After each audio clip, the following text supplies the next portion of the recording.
Hi అండి. అందరికీ నమస్కారం. Welcome to my channel. ఈ వీడియోలో ప్రభుత్వ పెన్షనర్లకు మరియు సీనియర్ సిటిజన్స్ అందరికీ కూడా తాజా అప్డేట్ అయితే అందింది.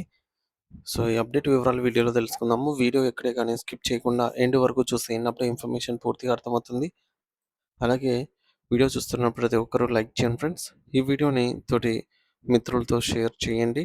కొత్తగా మన ఛానల్ చూస్తున్న వారైతే సబ్స్క్రైబ్ చేసుకోండి. సబ్స్క్రైబ్ చేసుకోవటం వల్ల నేను చేసే వీడియోస్ అన్నీ మీ వరకు రీచ్ అవుతాయి. ఇక ఆలస్యం చేయకుండా వివరాల్లోకైతే వెళ్ళిపోదాము. ఫ్రెండ్స్, ఇక విషయానికొచ్చినట్టయితే మన సమాజంలో రిటైర్డ్ ఉద్యోగులు లేదా పెన్షనర్లకు తమకు వచ్చే ఆదాయ పన్ను పరిమితి అంటే ఇన్‌కమ్ టాక్స్ కంటే తక్కువగా ఉందని భావించి ఆదాయ పన్ను రిటర్న్స్ దాఖలు చేయడంలో నిర్లక్ష్యం వహిస్తూ ఉంటారు. అంటే మనము ఆదాయ పన్ను పరిధిలోకి రాము కదా అని జెప్పేసి ఐటీఆర్ ఫైల్ చేయకుండా ఉండటం అన్నమాట. చాలామంది పెన్షనర్లు కేవలం బ్యాంక్‌లో ఫార్మ్ 16ను పై సంతకం చేయడం ద్వారా లేదా సీనియర్ సిటిజన్‌షిప్ రాయితీని క్లెయిమ్ చేయడం ద్వారా తమ బాధ్యత తీరిపోయిందని, ఇక ఐటీ రిటర్న్స్ దాఖలు చేయాల్సిన అవసరం లేదని తప్పుగా అనుకుంటారు. కానీ వారు గుర్తించని అతి ముఖ్యమైన విషయం ఏమిటంటే కేవలం పన్ను కట్టడమే ఐటీ రిటర్న్స్ ఉద్దేశ్యం కాదు. ఐటీ రిటర్న్స్ దాఖలు చేయకపోవడం వల్ల భవిష్యత్తులో వచ్చే ఒక భారీ ఆర్థిక భద్రతను, ముఖ్యంగా సున్నా పన్ను రిటర్న్స్‌ల ద్వారా లభించే గొప్ప సదుపాయాన్నయితే వారు కోల్పోతున్నారు.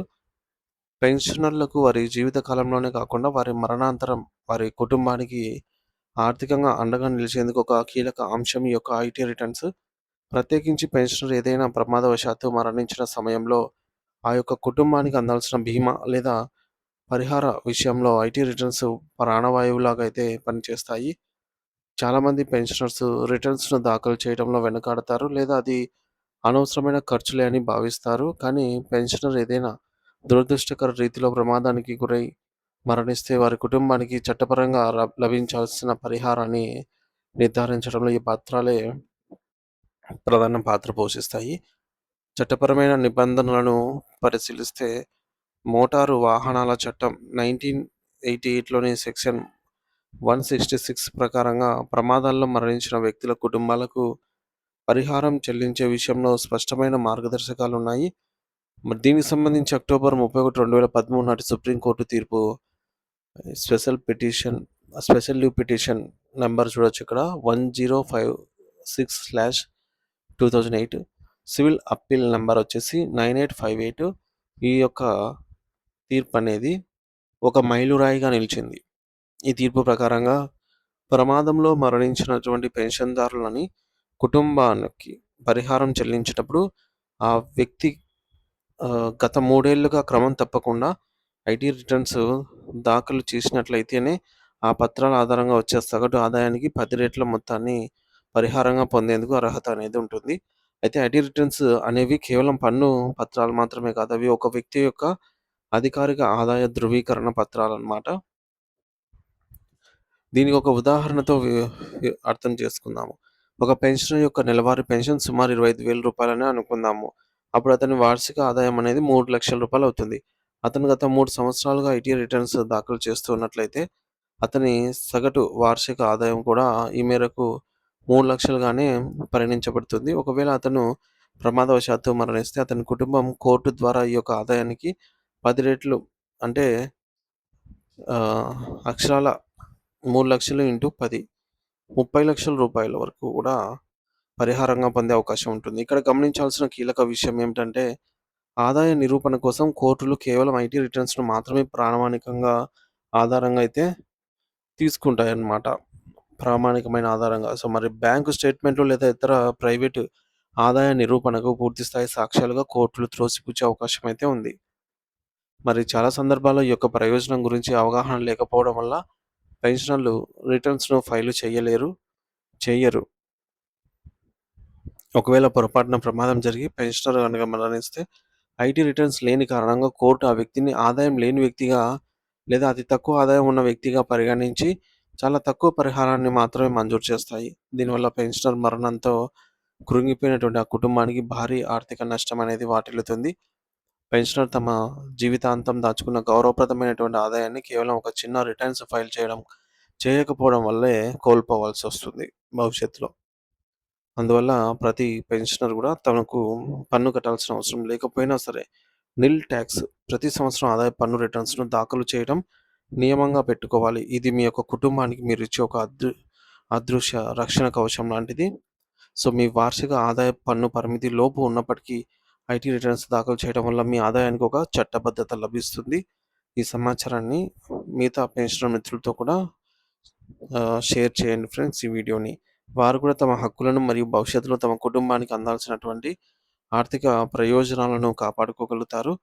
ఈ యొక్క చిన్న జాగ్రత్త ఒక కుటుంబానికి ఆర్థిక సంక్షోభం నుంచి గట్టెక్కించగలదనైతే గుర్తుంచుకోగలరు. సో, ఫ్రెండ్స్ ఇక మొత్తానికి ఇక్కడ ప్రతి ఒక్కరు గూడా ఐటీఆర్ సో, అంటే నిల్ రిటర్న్ అయినా సరే ఐటీఆర్‌ను మనము ఫైల్ చేయటం వల్ల చాలా బెనిఫిట్ ఉంది అనైతే అర్థమవుతుందనమాట. అది ఉద్యోగులే కావచ్చు, పెన్షనర్స్ అయినా కావచ్చు. నిల్ రిటర్న్ అయితే దాఖలు చేయొచ్చు.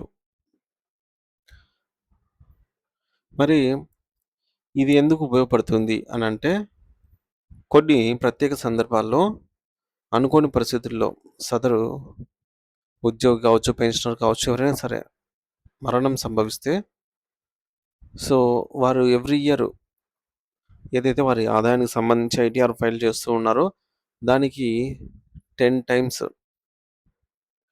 ఈ మేరకు పరిహారంగా పొందే అవకాశం అయితే సుప్రీం కోర్టు తీర్పు ద్వారా కల్పించబడిందనమాట. అందుకోసమే ఐటీఆర్ ఫైల్ చేయడం ఒక పని అనుకోకుండా దాన్ని ఆహ్, మనము ఆదాయ పన్ను పరిధిలోకి రాకపోయినా సరే, మన ఆదాయం అనేది రూ. 4,00,000 పర్ యానం దాటినట్లయితే వెంటనే ఆహ్, ఐటీఆర్ దాఖలు చేయాలి. సో, ఐటీఆర్ దాఖలు చేయడానికి జూలై 31 చివరి తేదీ అండి.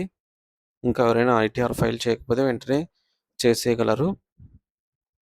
సో, కోర్టులు ఏవైనా సరే ఐటీఆర్‌ను మాత్రమే ఆదాయ వనరుగా అంటే ఆదాయం పత్రాల కిందకైతే ప్రధానంగా తీసుకుంటుందనమాట. ఐటీ రిటర్న్స్ దాఖలు చేయడం అనేది అంత ముఖ్యం. పెన్షనర్ మరణానంతరం వారి కుటుంబానికి భారీ ఆర్థిక ఉపశమనం అందించడానికి ఈ యొక్క రిటర్న్స్ ఒక ఫైనాన్షియల్ ప్రూఫ్‌గా అతని ఆర్థిక స్టేటస్‌ను తెలుపుతుంది. కేవలం ఐటీఆర్ మాత్రమే.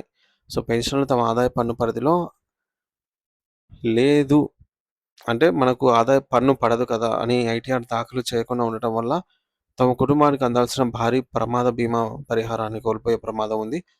సుప్రీంకోర్టు తీర్పు ప్రకారంగా ప్రమాదంలో మరణించిన పెన్షనర్ కుటుంబానికి గత 3 ఏళ్ల సగటు ఆదాయానికి సంబంధించి అంటే ప్రీవియస్ 3 ఇయర్స్‌దనమాట. టోటల్ చేసి సో, సమ్ వాల్యూ వస్తుంది. బై 3 చేస్తే ఎంతైతే అమౌంట్ వస్తుందో దానికి ఇంటూ 10 టైమ్స్ ఇస్తారు. అందుకోసం మనకు ఈ ఐటీఆర్ ఫైల్ చేయడం తప్పనిసరి అనమాట. సో, మనం చేసే ఈ యొక్క చిన్న పని వల్ల రేపు మనకి భవిష్యత్తులో మన వాళ్ళకి ఉపయోగపడుతుంది. ప్రతి పెన్షనర్ కూడా క్రమం తప్పకుండా ఐటీఆర్‌ను ఫైల్ చేయడం ద్వారా తమ కుటుంబానికి ఆర్థిక భద్రతను కల్పించవచ్చు.